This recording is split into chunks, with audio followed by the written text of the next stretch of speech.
Well, young people are waking up to the fact that their government kills people in nonstop foreign wars. And guess what? They hate it. Wow. This is a story that news. really has me feeling optimistic about the future because of this video.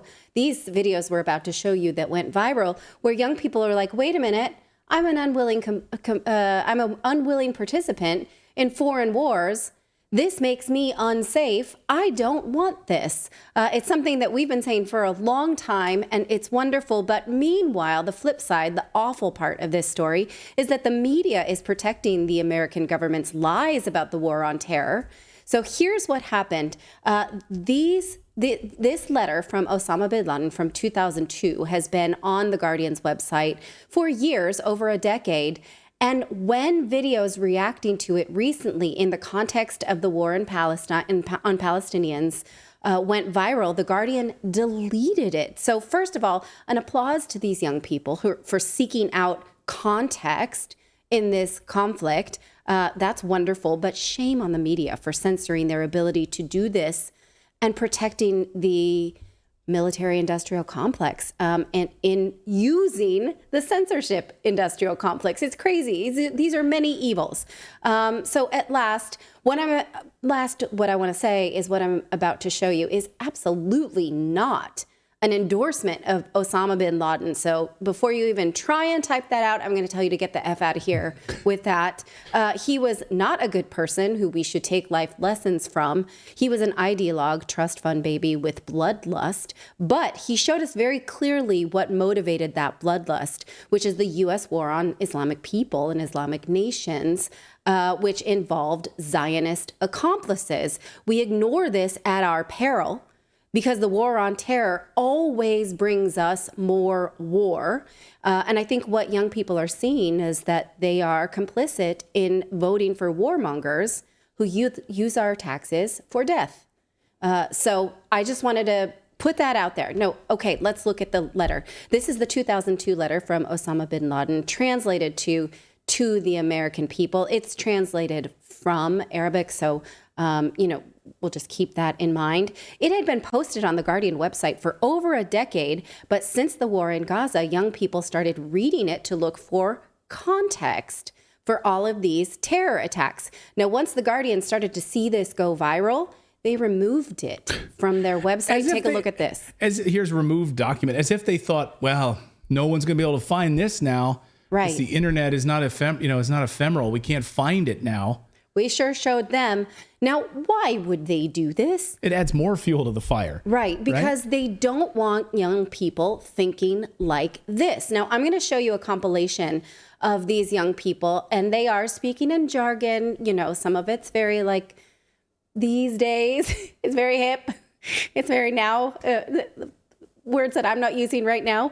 But I think what I want you to see here is young people talking to each other, looking for complex explanations to their world instead of just headlines and dismissals. So watch. This morning I read Letter to America, which is Osama bin Laden's letter to America explaining why he attacked Americans. And I am ashamed to say that I not only have never read this letter, but I didn't even know this letter existed. It's wild, and everyone should read it. If you haven't read it yet, read it.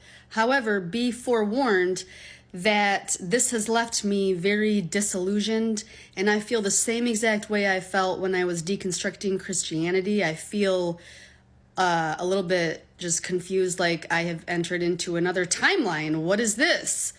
And yeah, so go read it. So I just read A Letter to America, and I will never look at life the same. I will never look at this country the same. Please read it. And if you have read it, let me know if you are also going through an existential crisis in this very moment, because in the last 20 minutes, my entire viewpoint on the entire life I have believed and I have lived has changed. Please read that entire letter. I need everyone to stop what they're doing right now and go read. It's literally 2 pages. Go read A Letter to America. And please come back here and just let me know what you think, because I feel like I'm going through like an existential crisis right now, and a lot of people are. So I just need someone else to be feeling this too. I need you to stop what you're doing and go read A Letter to America. It is literally the craziest thing I've read in a while. And while I can't say that I'm that surprised, I am pretty shocked. So go read it and tell me what you think, because I really also need to talk to other people about this. And actually, before you even read the letter, I did want to mention, in reading the letter, I could only think of this tweet that I saw the other day. Under settler colonialism, any kind of resistance is branded as terrorist because the only acceptable violence is violence by the occupier. So this is fucking insane. I just read Osama Bin Laden's Letter to America, which I will be going through right here, but it's actually so mind-fucking to me that terrorism has been sold as this idea to the American people, and honestly just so many Western inhabitants within certain nations, that this group of people, this random group of people, just suddenly wakes up one day and just fucking hates you, just wants you dead, wants you gone, and this is all because they believe that they're better than us. Like, that is the root of terrorism. It doesn't make sense. They just hate your fucking nation. But reading this letter, it becomes apparent to me that the actions of 9/11 and those acts committed against the USA and its people were all just the buildup of our government failing other nations. Now, are those kids saying that Bin Laden was right to blow up the Twin Towers? Clearly not. Also in this letter, Bin Laden rails about gay rights. Also, he says that AIDS is a satanic American invention. Clearly, they're not saying that, right? What they're saying is they're reading what a terrorist actually says and not buying the American government's "they hate our freedoms" BS. They don't hate our freedoms. I think that they'd love to never think about us ever at all. They hate our pursuit of their blood and money and oil. These people are realizing that when their government kills people abroad, at least some of those people will then want bloody revenge on us. In 2002, here's part of the letter. Bin Laden wrote this. He says, "You've starved the Muslims of Iraq, where children die every day. It's a wonder that more than 1.5 million Iraqi children have died as a result of your sanctions, and you did not show concern. Yet when 3,000 of your people died, the entire world rises and has not sat down." He's talking about the 3,000 souls from 9/11. Now, that 1.5 million Iraqi children number, though, in the decade since he wrote that, has grown to over 4.5 million children, people, souls, innocent civilians. Where did I get that? Well, remember, we talked about this in May. This was a report from Brown University that said that the death toll post 9/11 from all of the wars since stands now at 4.5 million people and counting. Jeez. Most of these were indirect deaths, meaning that they came from the post 9/11 wars, destruction of economies, public services, and the environment. Indirect deaths grow in scale over time. Remember this chart? It means that suffering will continue long after the U.S. and Western allies withdraw from those regions. Of those 4.5 million deaths, they say that most of them, in fact 3.7 million, are from indirect causes such as the spread of disease, health problems, destruction of economies, public services, and the environment, and they just keep going. And then once we're done spreading devastation in those regions, we make it worse with sanctions of mass destruction, which prevent economies from recovering in any meaningful way. That's why we have this horrific chart about, it didn't print well or didn't PDF well, about child malnutrition, children literally wasting. Now, recall when Secretary of State Madeleine Albright was asked about the children that had died in Iraq since our war on terror, she said this. "I think this is a very hard choice, but we think the price is worth it." Worth it, she said. Now, another reason that the media is censoring this, they're saying that it's anti-Semitic, Osama bin Laden's letter. Now, it's anti a lot of things. It's anti-homophobic. He talks about... Well, it's anti-homosexual, not anti-homophobic. It is homophobic. I'm sorry. It is absolutely anti-Zionist, to be sure. But what we're saying here is it's worth understanding why people attack us and if there's anything we can do to stop it. And absolutely there is. in the anti-Semitic part, he says that Americans allow the Jews to take land from them in Palestine and destroy their mosques and keep them under the Jewish protection of weapons. He warns, though, that civilians should be held accountable for this. This is what we call collective punishment. He says, you may dispute that all of the above does not justify aggression against civilians for crimes they did not commit and offenses which they did not partake. This argument contradicts your continuous repetition that America is the land of freedom and its leaders in this world. Therefore, the American people are the ones who choose their government by way of their own free will, a choice which stems from their government to its policies. Thus, the American people have chosen, consented to, and affirmed their support for the Israeli oppression of the Palestinians, the occupation and usurpation of their land, and its continuous killing, torture, punishment, and expulsion of the Palestinians. The American people have the ability and choice to refuse the policies of their government and change it if they want. Now, this evil, what he's talking about here, evil is collective punishment. It's called collective punishment. That means you punish people for innocent civilians for what their governments do because they chose them, right? Right. So we in the West can't have a double standard about collective punishment where we say that anyone who is Palestinian is fair game to be punished because their government, Hamas, did this, right? And also, though, we shouldn't be fair game for what our government does. No, you can't have it both ways. Right. So when you look at the invasion of Syria, right, the illegal occupation of Syria right now, it's an illegal occupation. And as Kevork Almasi and other Syrian journalists have pointed out, the United States is there illegally. And so by that metric, then, the American people in many ways are complicit. They voted for President Biden. They voted for this Congress. Right. Congress just passed a resolution confirming staying in Syria and continuing the invasion. They rejected a withdrawal of Gaza in Syria. You're right. Yeah, and pointing out Syria did not attack the U.S. Right. Syria has never attacked the U.S. Yes. Like, Right. what in the hell are we doing there?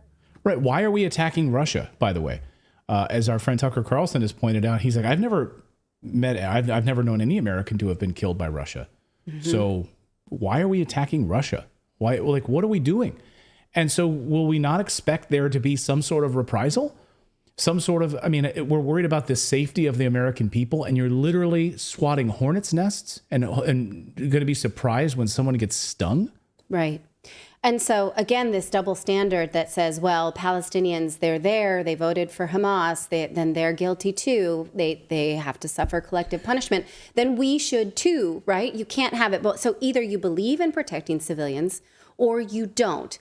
And this is the part that I think young people are starting to understand, is that terrorists see this as a way of revenge because we otherwise are not listening. This is also from the letter saying that Allah the Almighty legislated the permission and option to take revenge.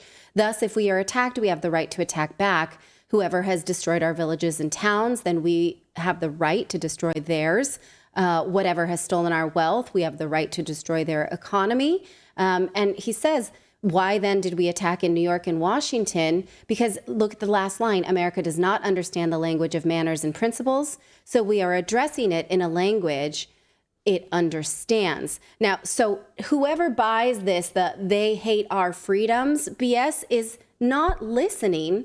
And then we're not seeing how we are being made to be complicit, right? We spit on this very, very early when President Bush was campaigning on this. They hate our freedoms. That's why they attacked us. They hate our freedoms.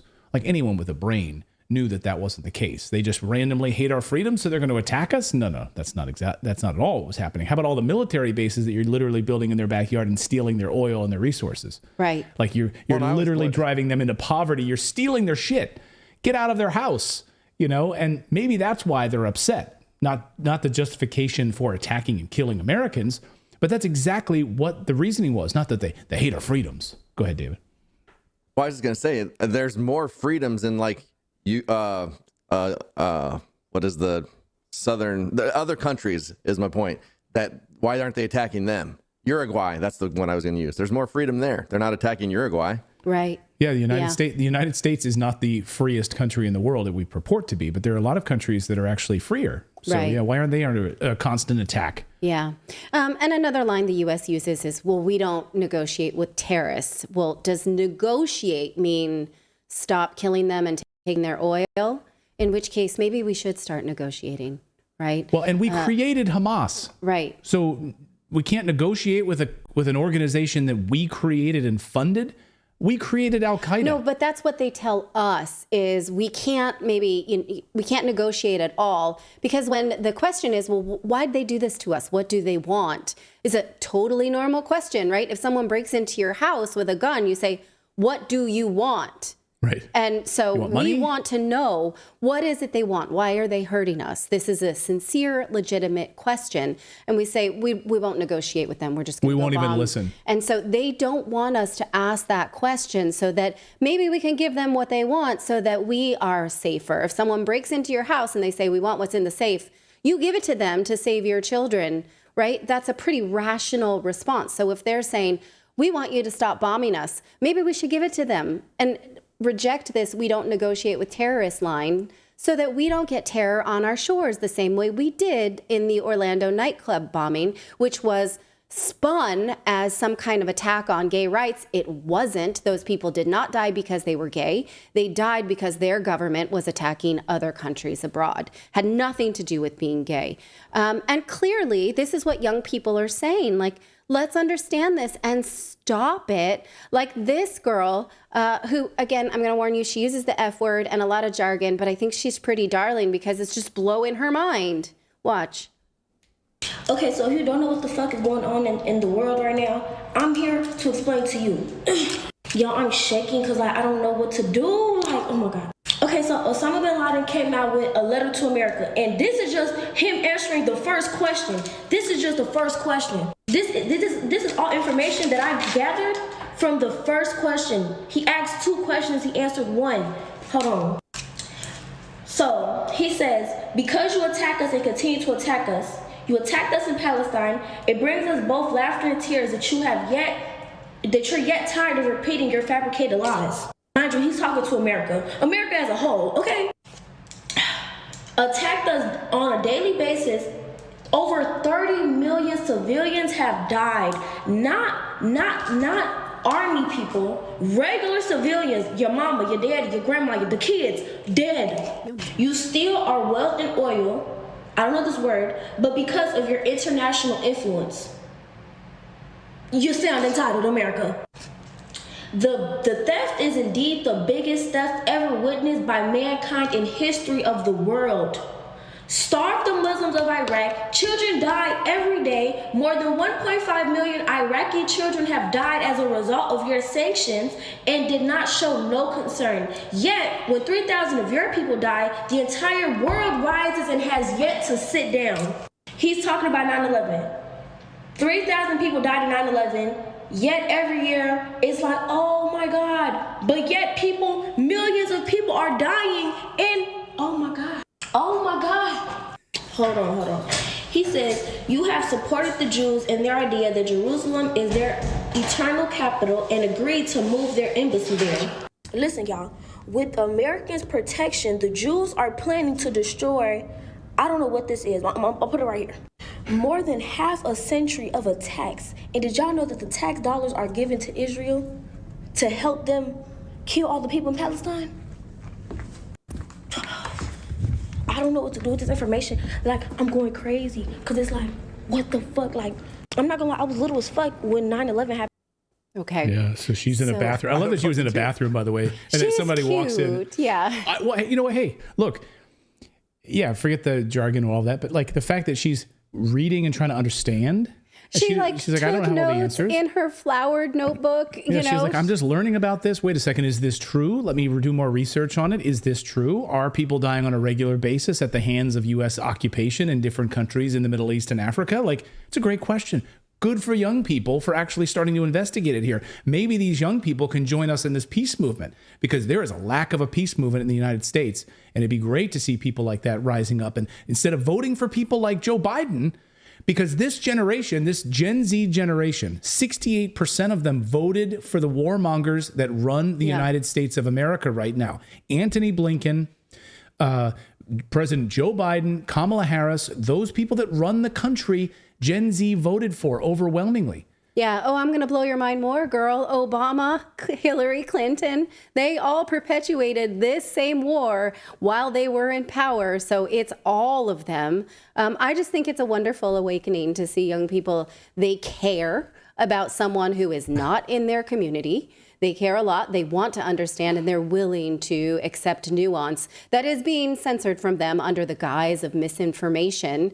They're trying to take it from you. Don't trust them, and read for yourself. Bravo to this generation. Bravo to this trend. Well, and that's like, real quick, a conversation that we have all the time. Like, we know this now. What do we do with this information? Because it becomes so overwhelming, and that's like one thing, and we cover like how many things. So we're like on a daily basis, just like, what do we do with all of this information?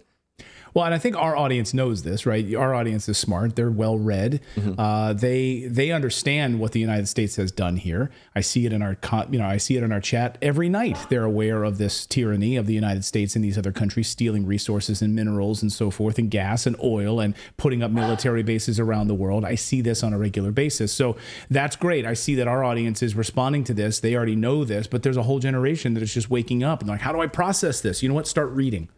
Start reading books. Start paying attention to independent media that's not tied to the mainstream. Right, exactly. And especially wake up to the things that they're censoring from you. Because if The Guardian is taking this off because you're having this reaction, then clearly there's more that's being censored from you and kept from you under the guise of misinformation. But keep going. Pull this thread, young generation of Americans and abroad. Keep going. Bravo. That's right. Thank you so much for watching this segment here at Redacted. We are live every day at 4 p.m. Eastern Time, trying to share the stories that the mainstream media will not cover. You should also come over and join our community of Redacted Rebels over at redacted.inc. That's our private locals community where we can share exclusive content that we simply cannot share here on YouTube. Come over and join the rebellion together right now by going to redacted.inc. We'll see you next time.